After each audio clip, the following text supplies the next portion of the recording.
Welcome back नाज़रीन। Break से वापस आ चुके हैं और ब्रेक पे जाने से पहले हम बातें कर रहे थे कि पेरेंट्स जो होते हैं, वालिदैन, उनको किस तरह से अपने बच्चे की हिफाजत करनी चाहिए, घर पे क्या क्या मतलब सिक्योरिटी होनी चाहिए।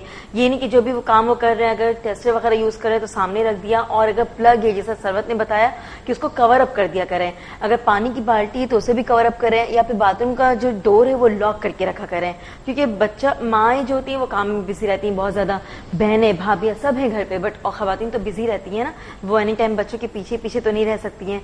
तो इससे बचने का ये तरीका है कि आप उसकी हिफाजत करें। वैसे ही पहले कहते हैं ना, prevention is better than treatment, तो आप पहले से प्रिवेंट कर लें और सारी चीज़ों को इस तरह से लेकर चला करें घर पे, खासकर क्योंकि छोटे बच्चे होते हैं। छोटे बच्चों की ज़िंदगी जो है वो मतलब हर किसी के साथ जुड़ी होती है ना, छोटे बच्चे हो या फिर बड़े हों, जिंदगियां जो होती हैं वो हर किसी के साथ कनेक्टेड होती हैं। तो किसी एक को भी नुकसान पहुंचेगा तो इट्स मीन दैट हर कोई इसके लिए हटेड रहेगा। जब तक वो बच्चा या कोई बड़ा ठीक ना हो जाए तो कैसे डिस्टर्ब रहते हैं घर पे कि या कोई भी बीमार पड़ गया तो क्यों पड़ गया, ठीक हो जाए, या गपशप नहीं लगा पा रहे हैं, क्योंकि होता है ना घर पे बस बैठ जाओ, सारे बैठे गपशप लगाते हैं। तो इसी पे बात करते हैं हम बच्चों के हवाले से।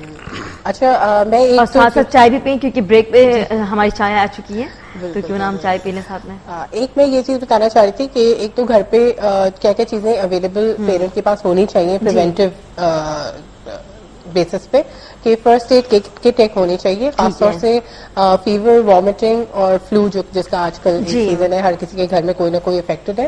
तो ये है कि पेरेंट्स को फीवर के हिसाब से, फीवर इज हेल्दी, अगर ये बॉडी आपको इंडिकेशन दे रही होती है कि अंदर कुछ गड़बड़ हो रही है। अच्छा। तो फीवर को कभी यानी नेगेटिव ना लें, ये एक इंडिकेशन है, हेल्दी इंडिकेशन है कि अब आपको डॉक्टर के पास चले जाना चाहिए, या फिर आपको अब रेस्ट की जरूरत है, या आपकी बॉडी को कुछ इम्यूनिटी बूस्टिंग की जरूरत है। तो फीवर एक हेल्दी साइन है, और अगर आपकी बॉडी फीवर शो कर रही है तो ये एक हेल्दी चीज है कि आपकी इंटरनल चीज वो बाहर आ रही है और आपको पता चल रहा है कि अभी बच्चे की क्या कंडीशन है, और आपको इस फीवर यानी 100 से ऊपर चला गया तो आप मुझे डॉक्टर के पास जाने की जरूरत है। जैसे कि डॉक्टर साहब ने बताया कि थर्मोमीटर जरूर घर में अवेलेबल होना चाहिए।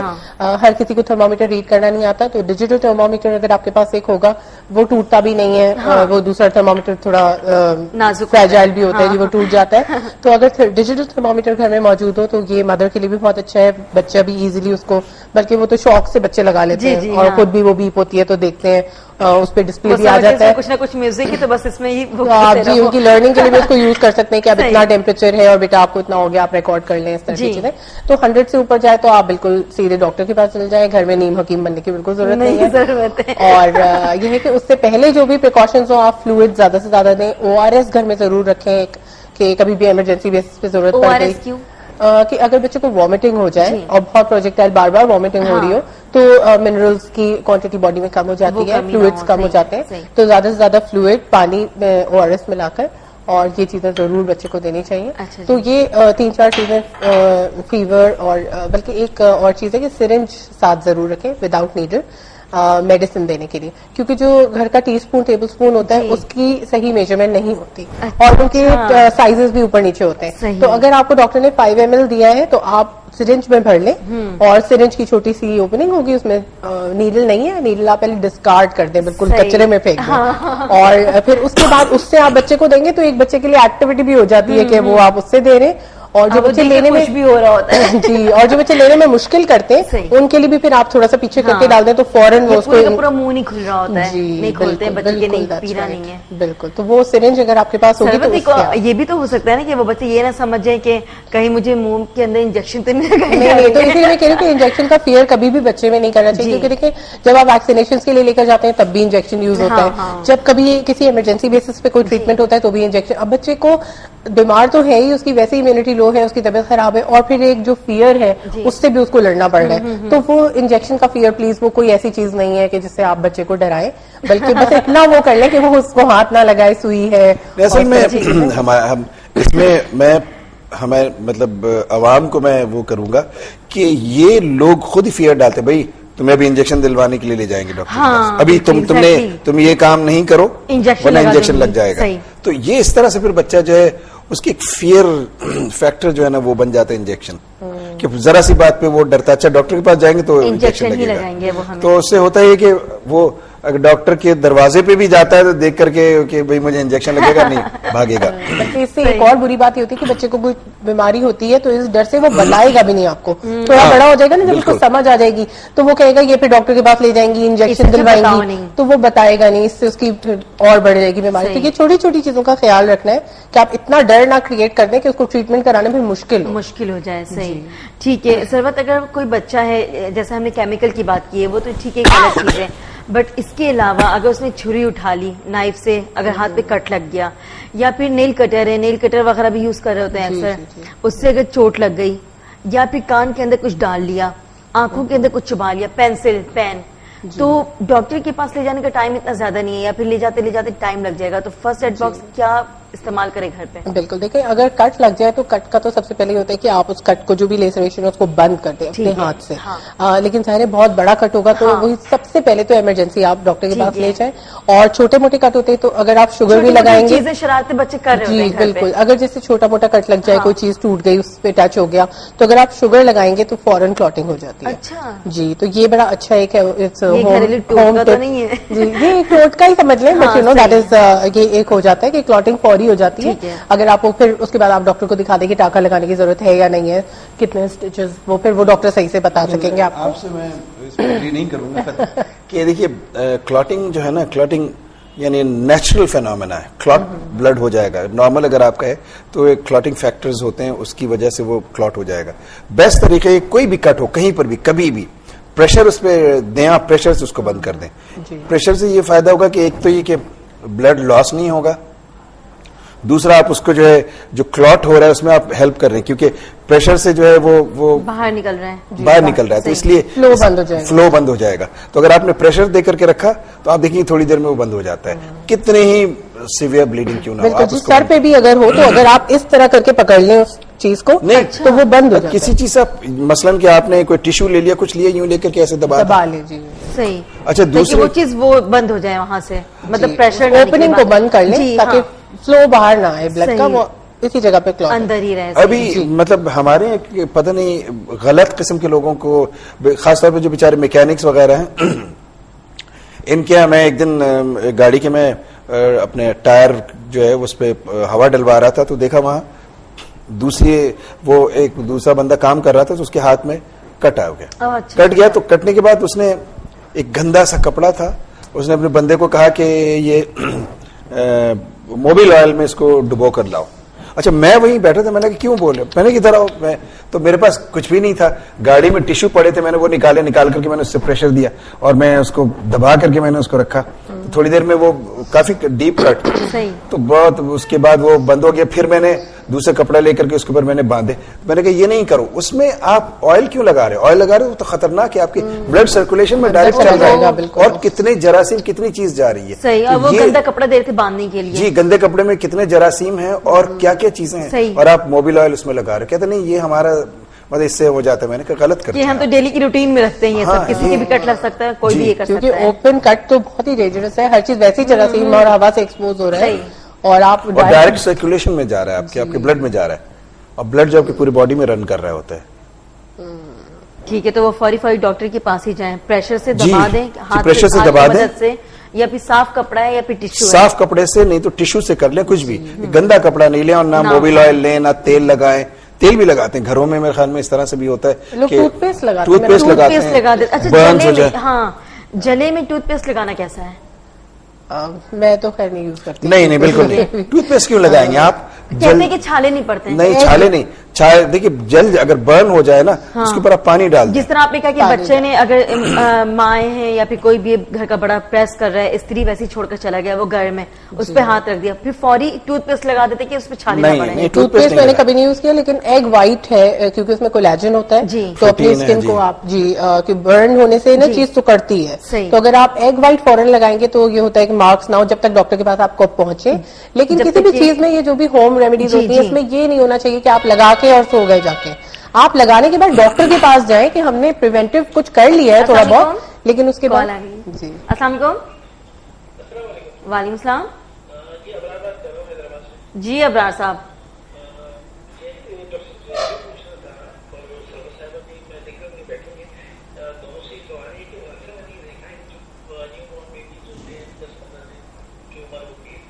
आवाज हल्की है इनकी जरा। 10-15 दिन न्यू बॉर्न बेबीज।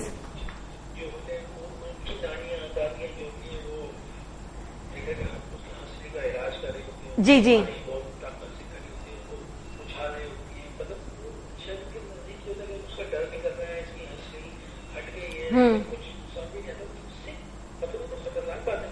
जी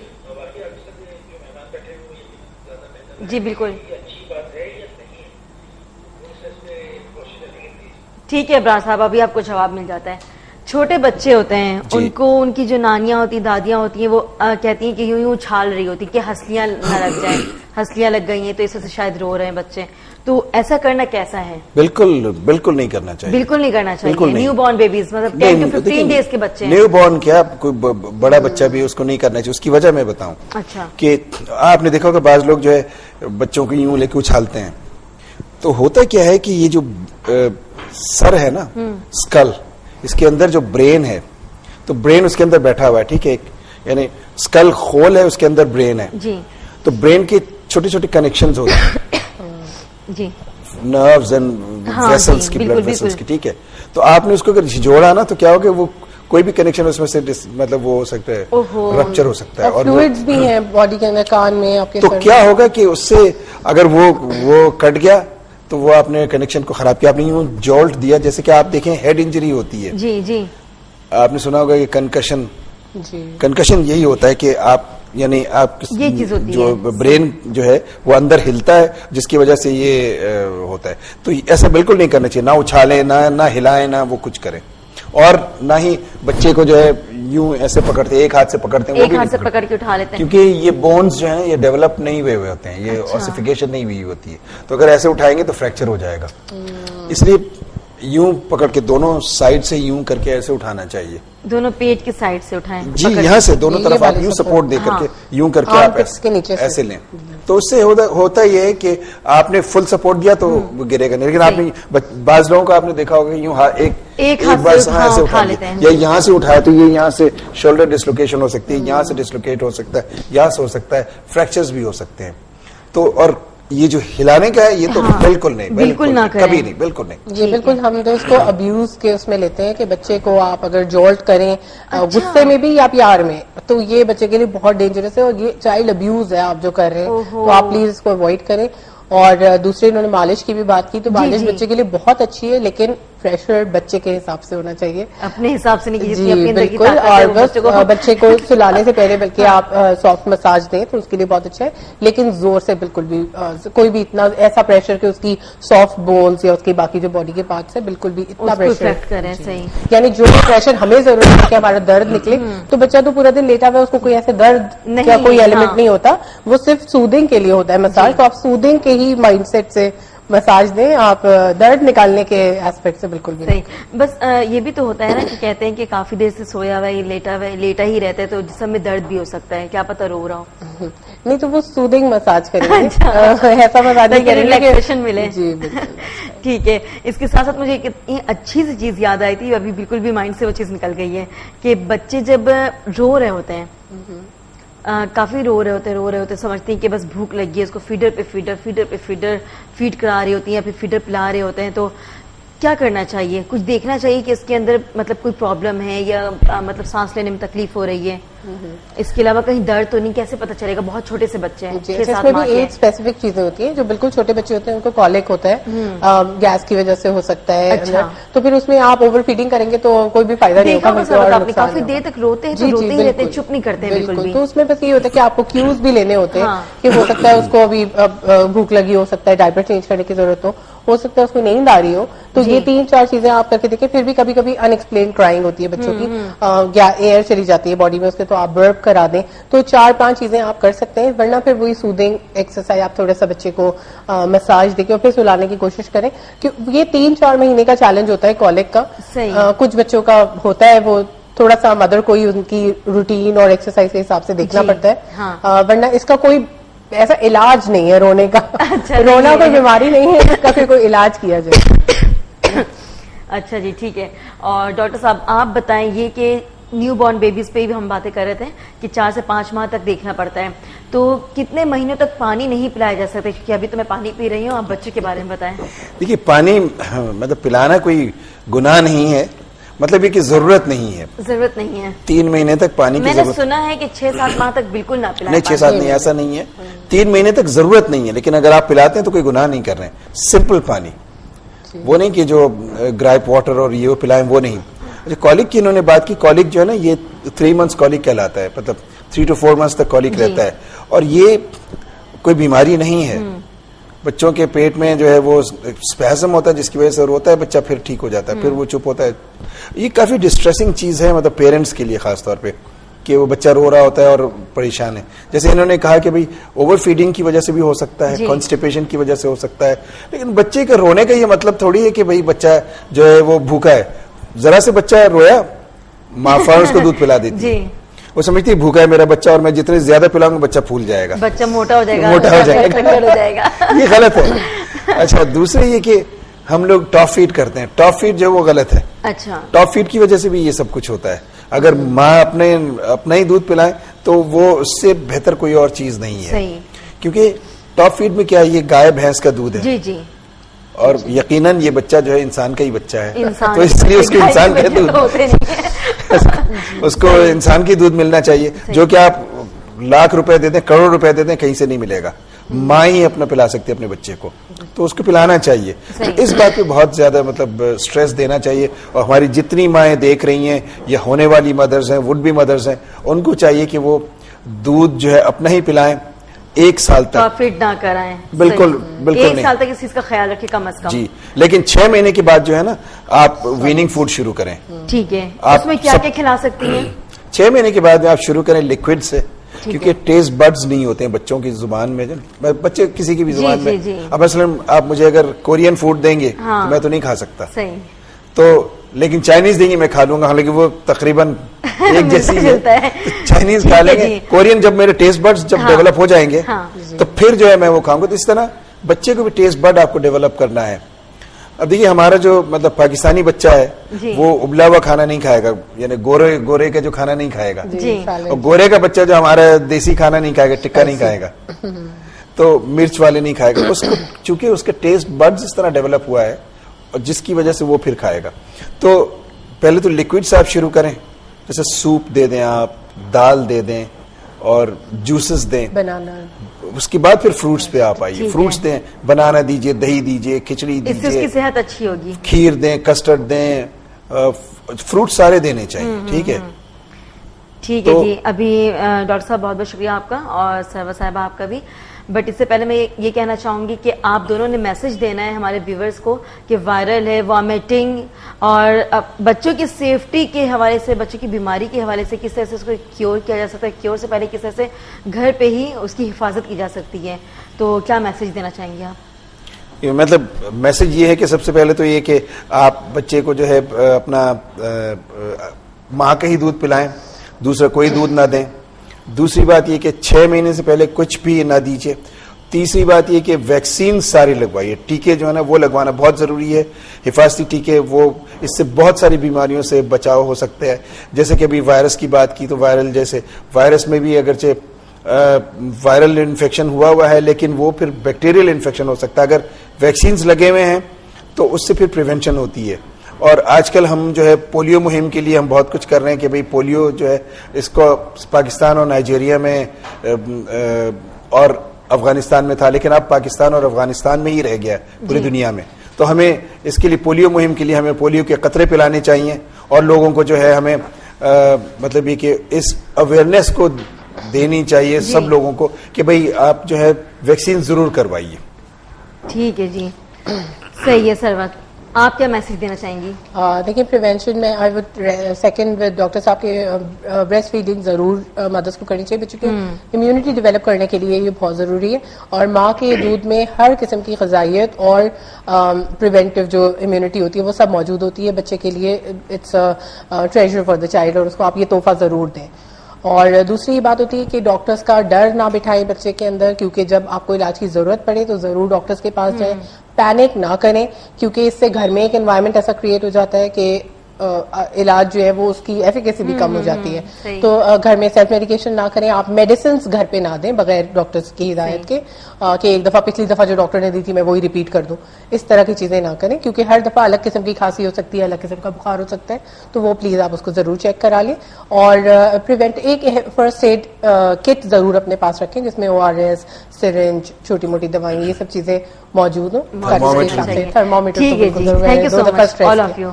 जी नाज़रीन, देखा आपने सरवर शाह एंड डॉक्टर कमरुज़्ज़मान ने कितनी अच्छी और प्यारी बातें बताई हैं आपके बच्चों के हवाले से, कि जितनी भी माएँ हैं वो इन सब चीज़ों का ख्याल रखा करें ताकि बच्चे बीमार न पड़ें, और बीमार पड़ जाएं तो उसका क्या इलाज है इस चीज़ का भी ख्याल रखा करें। इसके साथ ही साथ अभी वाइंड अप का टाइम हो चुका है, तो आपकी फीडबैक और लाइक्स वगैरह इन सारी चीज़ों का इंतजार रहेगा। सनशाइन मॉर्निंग का पेज मौजूद है फेसबुक पे, आप लाइक करें, टेक्स्ट करें, फीडबैक दें, और इसके साथ ही साथ टॉपिक्स बताया करें। टॉपिक्स हमारे वही होते हैं जो आप फीडबैक करते हैं, ताकि इससे फ़ायदा ये होता है कि आप लोगों को मालूमात फ्राहम होती है। और इसके साथ ही साथ वाइंड अप पे जाते हैं। वाइंड अप पे जाने से पहले एक बात बता दूं कि नेक्स्ट जो आप हमारा शो देखेंगे वो देखेंगे इन द किचन गुलजार साहब का। गुलजार साहब जो कि बहुत माने शेफ है हमारे, और शो का नाम है इन द किचन। इसमें आप ये देखेंगे, बनाना सीखेंगे। जितनी भी खवातीन देख रही हैं उनको मैं बता दूं कि beef with baby corn and sweet corn salad, तो सैलेड बनाने का तरीका देखें और बीफ विद बेबी कॉर्न बनाने का तरीका सीखें और देखें। अभी बनाएं, अपने बच्चों को खिलाएं दोपहर के खाने में, बड़ा ही मज़ा आएगा। साथ साथ रेसिपीज़ लिख लिया करें, अगर मोबाइल है तो फिर क्लिप उसे जो है वीडियो बना लिया करें, और उसके बाद बनाया करें घर पे और देखा करें, और फिर कहा करें कि वाकई भाई इंडस गोल्ड वालों ने तो बड़ा ही अच्छा कमाल किया है कि शो के बाद शो में बताते हैं हमारे बच्चों की किस तरह से हिफाजत करनी चाहिए, और उसके बाद ये बताते हैं कि हमें बच्चे को खिलाना क्या चाहिए, हेल्दी से फूड। तो इसके साथ ही साथ इजाज़त चाहूँगी आपसे, बहुत सारी दुआओं में याद रखिएगा। मिलते हैं न्यू मॉर्निंग न्यू सेगमेंट के साथ, तब तक के लिए अल्लाह हाफिज़।